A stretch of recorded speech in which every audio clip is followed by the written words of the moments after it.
Hello and welcome to a tutorial with Leanna. So today I'm going to do a everyday makeup, which is my favourite makeup because it's basically all I wear because I never go anywhere else. You've probably seen me do bits and pieces. I'm going to use some products you've probably seen me use before, a couple of new ones, and hopefully you might pick up some tips and tricks along the way. I'm going to obviously talk through what I'm doing, but in real time, this makeup generally takes me less than 10 minutes. Obviously, it's a case of practicing it and you will get quicker, but in real time, yeah, it should be a quick everyday makeup. So I've prepped my skin. I've got cleansed skin and I've put on an eye serum from Highborn London, which you've heard me bang on about because I love it. Today I'm wearing also a face serum from The Ordinary, which is the Copper Peptide Buffet serum. And then I finished off with a face mist from Neal's Yard, a frankincense face mist, which I really, really like. So my skin is all prepped and ready to go. Now, one thing that I am going to do before I put my makeup on, and I do this with all of my clients, is put, even though I've got eye cream on, I like to just put this Charlotte Tilbury Magic eye cream on because it goes so well under makeup. And if you've got any puffiness under your eyes, it's fantastic for just reducing that quite instantly actually. So I'm going to pop that under my eyes, just dab it with my ring finger all around there. The area of skin underneath your eyes, excuse me, I've got a bit of a frog in my throat. The area of skin underneath your eyes is 10 times thinner than the rest of the skin on your face.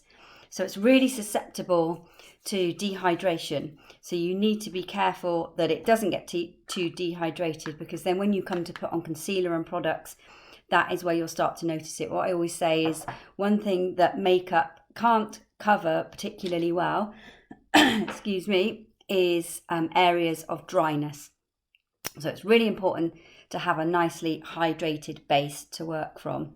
So today I'm going to go with one of my current favourites, which is the Sheer Tint with SPF 20 from Beauty Pie. This one is in light, and I know that I've talked about this before, but I love it. And if I like something, then I keep using it. There's no reason to change it as far as I'm concerned. So put a little bit on the back of your hand. So you've got the amount that you want, and then I just like to just dot it around my face, predominantly in the center first, because when you're putting on a base, you want to work from the center out. And personally, I don't like straight off dipping my brush into the product. You can control how much you put on this way a bit better. So I'm using a rounded foundation brush from Real Techniques just to buff it in. You can put it on with your fingers. I'm a big fan of brushes.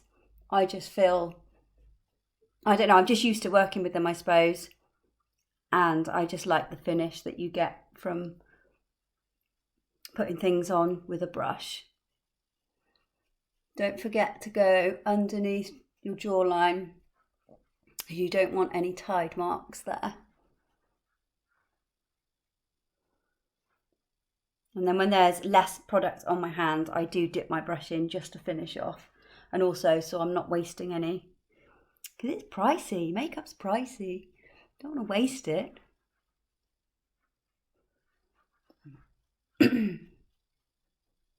Okay. So that's my light base. As you can see, you can still see my skin through it. It's not too heavy, but it gives me a good base to cover up some of the age sunspots that I've started to get. My next, one of my hero products that I've recommended more than once is the eyeshadow primer potion from Urban Decay. These are brilliant. You can get the original one, which comes in like a purple tube, or this one, which is in called Minor Sin. So there's a few with a little bit of a tint to them. So in theory, you can just wear these on their own. So I like to just put it on and then use my ring finger just to blend it in. You have to work quite quickly with these because when they dry, they won't move. That's the whole point. It's a primer and it keeps things in place. When I work with clients, I do tend to buff this in with a brush, so you can use a brush, but on myself, I just use my fingers. And I haven't bothered with a primer on my face today, just because I'm keeping it lighter. But if I was putting a full foundation on, I would go for a primer. A primer gives you a flatter surface, in essence, to put the base on top of. So if you think of the analogy of you've got a bare plastered wall and you paint straight on top of that, the chances are it will sink in some patches and it will sit on the surface in other patches, and it will be patchy. Whereas if you prime it first, you're going to get a smoother finish. You can put primers underneath tinted moisturisers and things like that, but today I'm not going to bother. So while that's drying on my eyes, I then like to go to my eyebrows, if I can just find my spoolie. So you've probably noticed and you've probably heard me say that my eyebrows are semi-permanently tattooed. But I am due a top up, but due to COVID-19, I haven't been able to get one. There are worse problems to have, obviously. So I always recommend, however many hairs, whatever brows you have, always brush them through to begin with, and you want to brush them up and out. Now mine need just a little bit of filling in at the moment because I need another top up, and I actually really like the eyebrow pencils from Primark. I don't have these in my kit, but for me, I'm more than happy to use this because I don't actually need much filling in. They are all cruelty free. I think they might even be vegan potentially, but for somebody who doesn't want to spend a lot of money, then they're really good. If you're not confident with eyebrows, then I would suggest maybe you're safer to use a powder. So you can get specific brows that, specific brow powders, which you kind of match to your eyebrow colour and hair tone. And they're a bit more forgiving than an eyebrow pencil. But because my eyebrows are already quite defined, I like to just go over the areas that just need a little bit of filling in with a pencil. But yeah, if you're not confident, pencils can be a little bit harsh and unforgiving, and especially if you're somebody who hasn't really done something with their eyebrows before. You don't want to come out and look like you've got eyebrows that have been done with a Sharpie pen.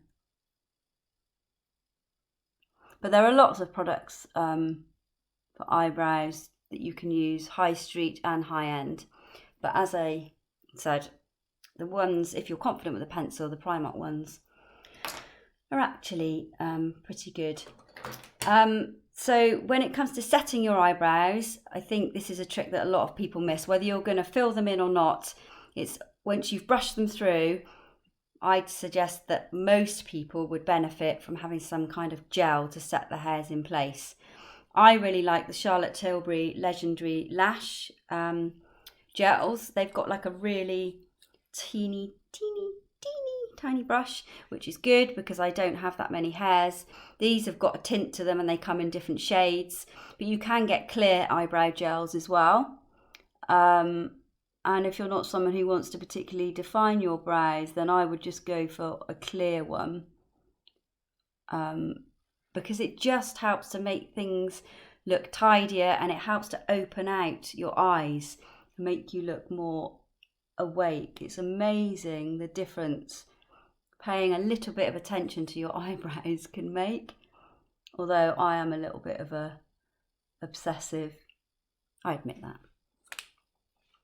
So that's my brows done. Some people prefer to do brows after they've done their eye makeup. We all have our own routine and there's no right or wrong, but this is just how I do it. So today I'm just going to go for a wash of colour on my lids, and I'm using one of the Charlotte Tilbury Eyes to Mesmerise in Marie Antoinette. I don't know if you'll be able to see that, but it's like a bronzy colour. You can see it's been well used, and it doesn't give you it's not a sparkly shadow, it just gives you a little bit of a shimmer, but again, not glittery in any way. It's just nice to give the eyes a bit of a lift, and I'm just gonna wash that all over the lid.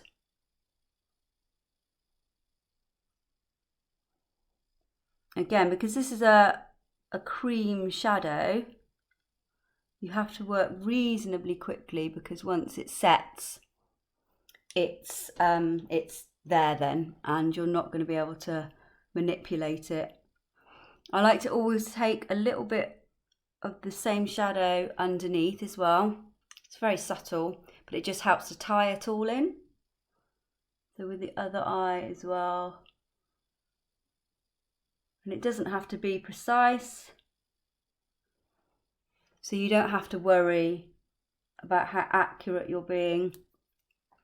Now, I, like many other people, have hooded eyes, which means the sort of skin from the top of my lids, as you can see, they fold down over the lids.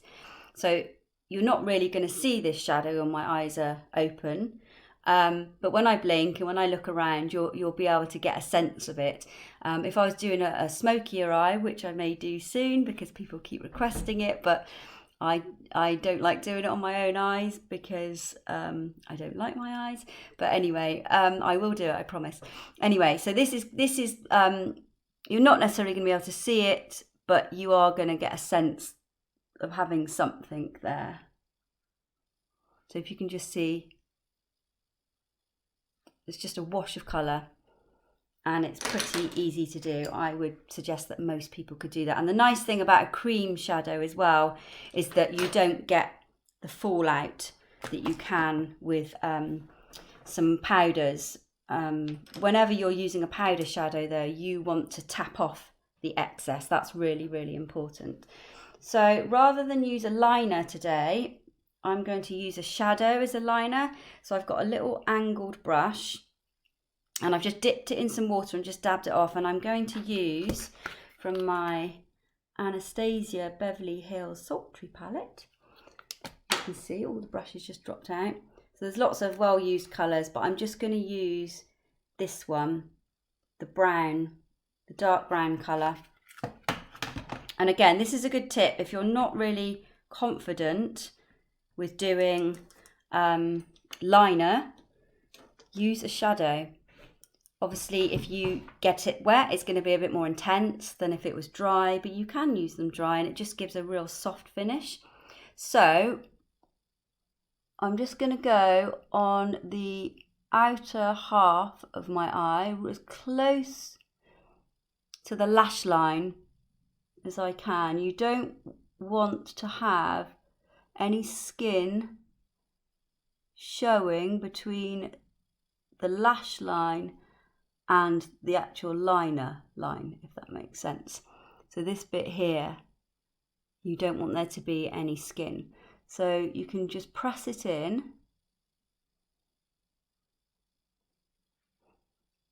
And then I've got a little smudger brush, or you can use a fluffy brush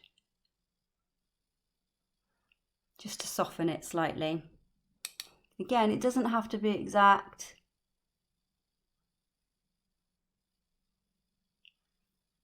Makeup isn't an exact science, and it's just given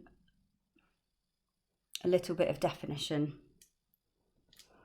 So I'd love to know if anybody else is a regular shadow liner user, or do you like traditional pencils, or do you like gel liners.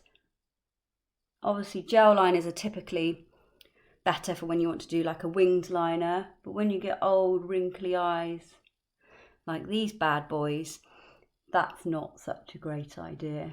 And also with hooded eyes, it's harder to do a winged liner. It is possible, but it's not always the most flattering. You have to kind of work with what you've got.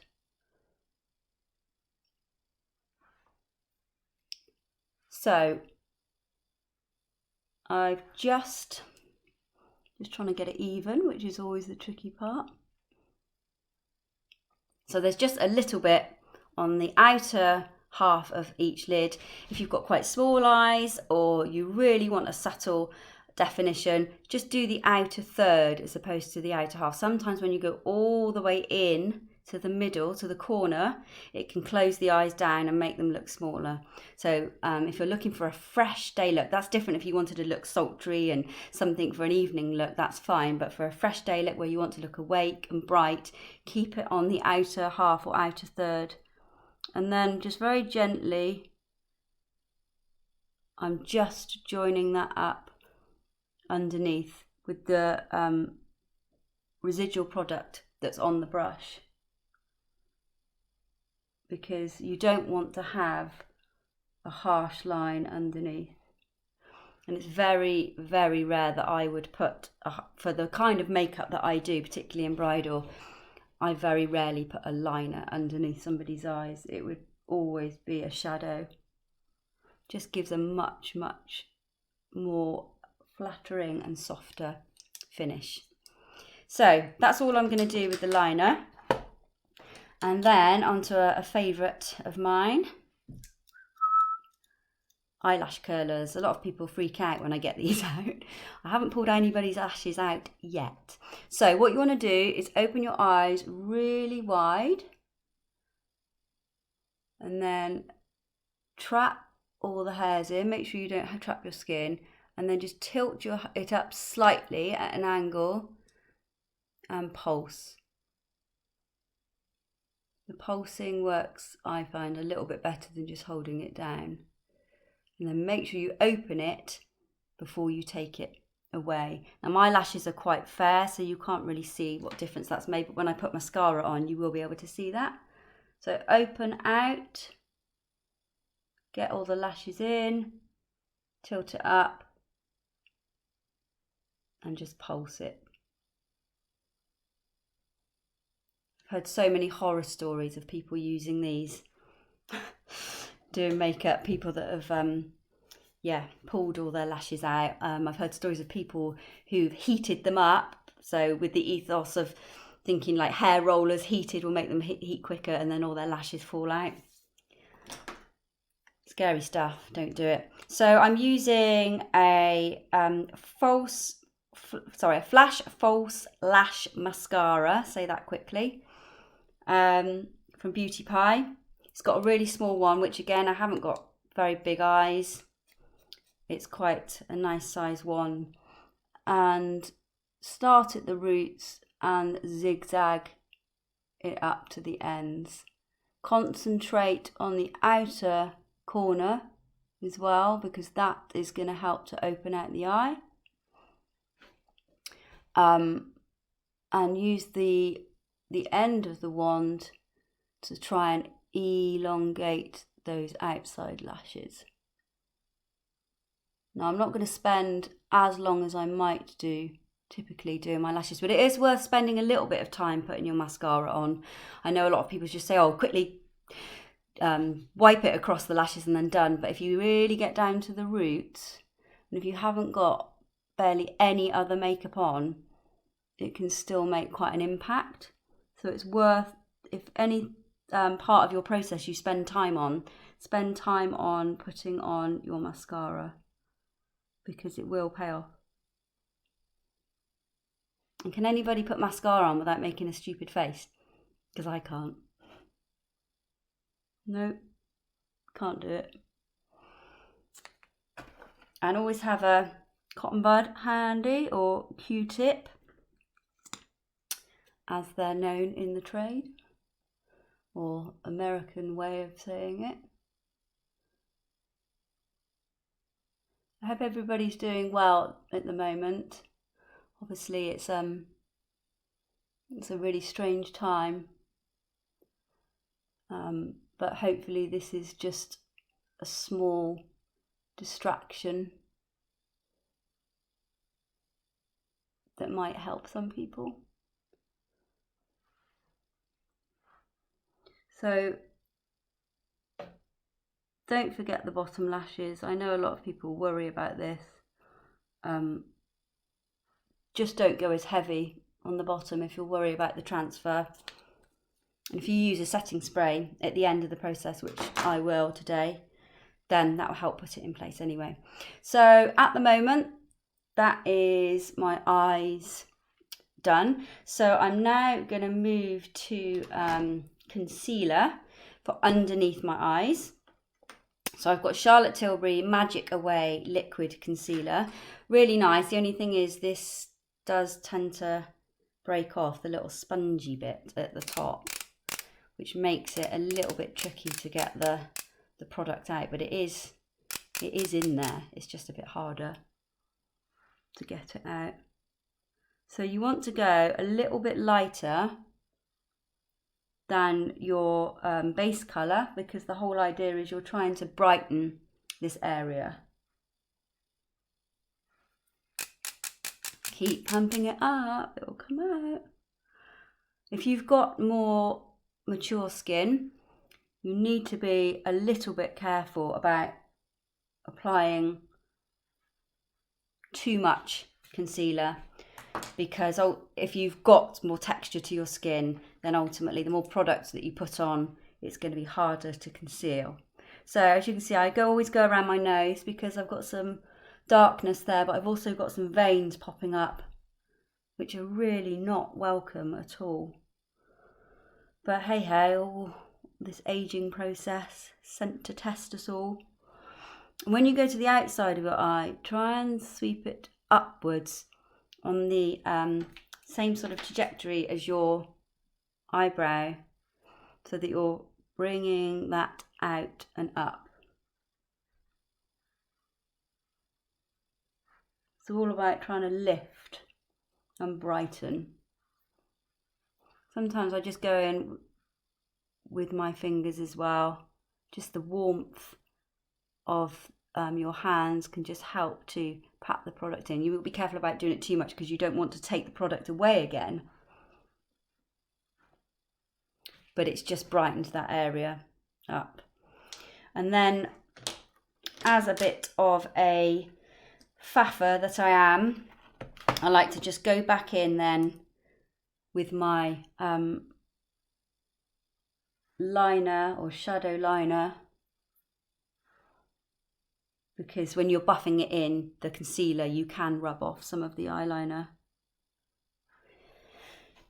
Again, you might wish to do it in a different order, but this is me and how I do it.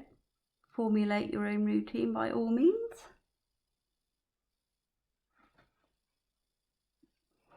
So that's that. And then now I'm going to set my face. So there are lots of, you just want a translucent powder to set it in place. Lots of people ask me about setting powders, but a translucent powder, there are some on the high street that are absolutely fine. One that I keep in my kit that I love is Hourglass. It's the Hourglass Veil translucent powder.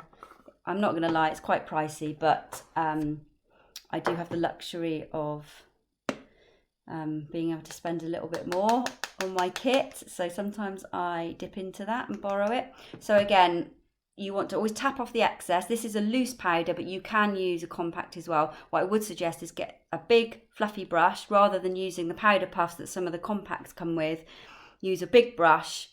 Otherwise you can end up looking a bit chalky and a bit powdery.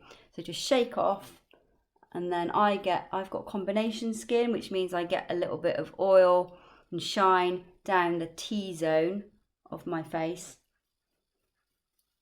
and on my chin. So I'm just dusting a little bit of it there. another really, really nice powder from Hourglass, and there are a lot of dupes out there.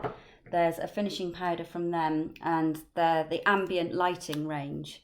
So you can see all the fingerprints on there. So this one is called Dim Light, and it's kind of like got a peachy kind of glow to it. And I use this a lot on more mature skin because it just gives a little bit of a glow without being too shiny. So again, it's a setting powder, and for somebody with older, more mature skin, if you don't really get any oil, you wouldn't necessarily need to set your foundation. You could just use that Dim Light or something similar like that, just to keep it in place, or even a setting spray. So now I'm just going to go in with a bronzer. People are frightened of bronzers as well, don't be. As long as you get a matte bronzer, they're pretty universal. This one is from Too Faced. So everything I'm using, as you might expect, is cruelty free. Some of it's vegan. And this is a Chocolate Soleil one. So it's a warmer tone, and it's not too dark, but I don't want to look tanned per se. I want to just have a bit of dimension to my face, and I just want to have a bit of a glow. So put a bit of product on. I've got a bronzer brush by Real Techniques, and the easiest way to do it is to go round just underneath your cheekbones and down underneath your jawline. So round underneath your cheekbones and down there. Although I am a little bit more slapdash with it. So if you haven't got a great jawline like me, creating a shadow underneath is a really good way to create an illusion of a sharper jawline. I always go up over my ears as well, and having short hair, I tend to go around the back of my neck as well, because I was caught out once. I saw a picture of myself from the side and it stopped there.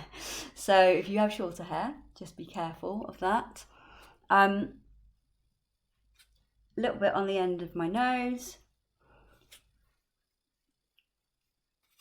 So I'm not contouring today, and I don't do a lot of contouring generally, but if I was, I'd probably put a darker shade slightly underneath my cheekbones. This is just about adding a healthy glow today. I don't necessarily want to be sculpted. And I'm just putting a little bit under my eyes, even though I've brightened that area up. I'm just kind of bringing it back down again.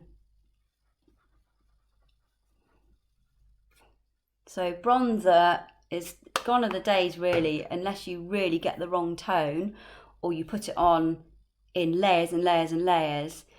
You're not going to look orange with a bronzer if you get the right one and you apply it with a bit of thought and attention. So I am going to set the powder underneath my eyes. Now that's something that, so I'm just looking for a brush to do it with.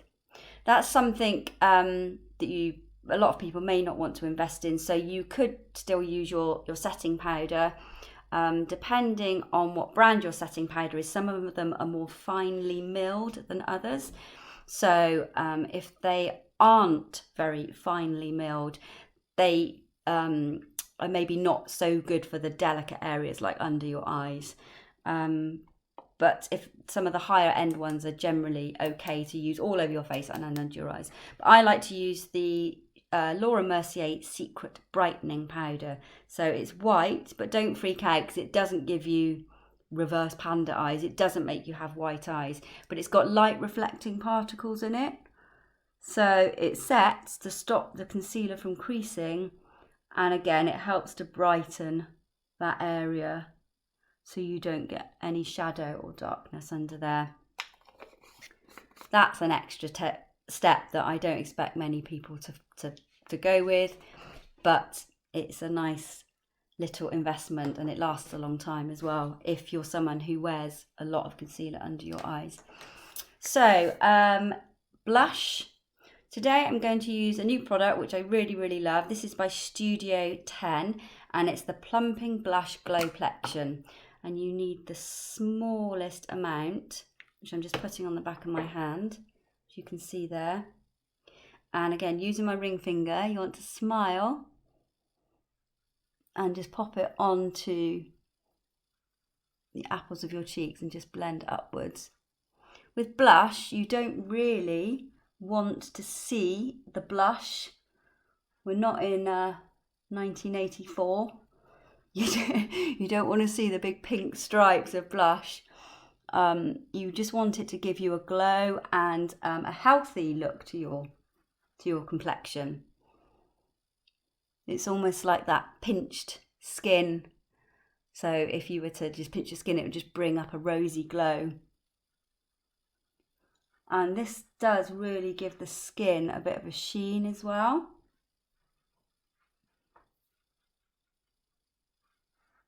And in fact, I had this on the other night when we went outside to clap for the NHS, and a neighbour said, "Your cheeks look amazing," which was very nice. And I put it down to this product. So that's that. Highlighter. I'm going to, before I do that, I'm going to do a little bit of spot concealment. So the concealer you would use under your eyes is different from a concealer that you would use to cover blemishes. So a concealer that you would use to cover blemishes will typically be thicker in consistency and texture because you want it to hide things, whereas the concealer under your eyes, it will be a lighter texture because it's for different area of your face, but also it's to brighten. So I've got the Laura Mercier Secret Camouflage. So they come in a little palette like that with two colours, and they go from darker to lighter, warmer to cooler skin tones. So you can mix and match, and I always just use a little spatula to pick out what I want. And then I've got a little synthetic brush here, which I just dab into the product, and I can just pop that on areas that I want to cover. So apologies, I should have done that before I put on my bronzer really, but I'm just going to go over my chin because I do have a little bit of scarring. So yeah, if you're doing it properly, unlike me, do that before you put your setting powder even and bronzer. That will do. Luckily I don't have too many breakouts at the moment, so I'm just gonna go back over with a bit of bronzer. Highlighter. So this is by Balm Cosmetics, the Mary Luminizer. I don't know if you saw on my Instagram the other day, I broke it and smashed it, but et voila, I've mended it.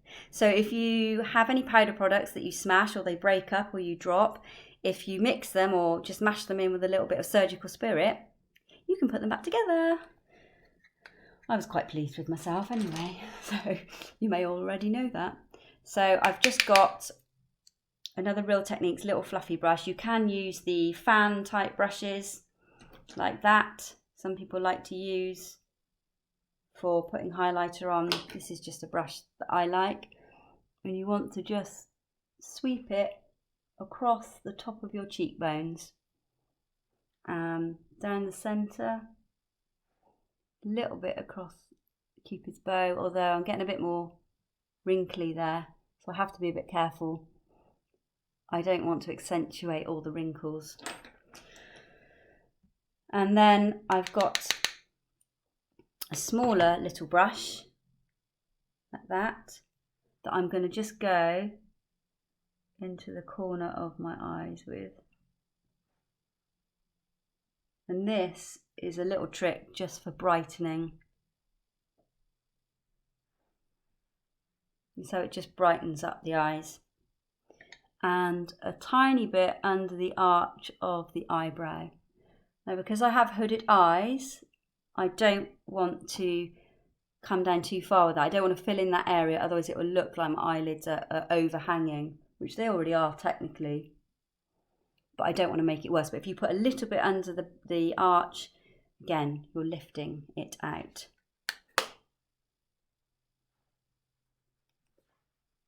Okay, and then finally to finish, I'm going to just put a little bit of a nude lip liner. This one is by Urban Decay in the colour Stark Naked.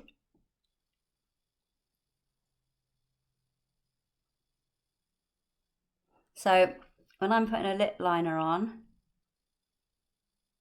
I generally fill in the whole of my lip first.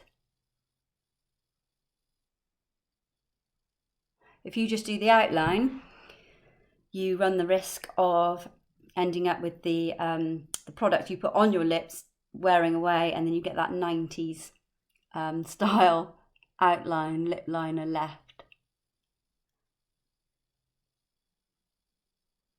So this is an Uber Natural shade. And then from Beauty Pie again, they have these Wonder Glosses. They come in a pack of 3. It's not really any colour to it, but it just adds a little bit. And on top of the liner, it just gives you a really natural finish.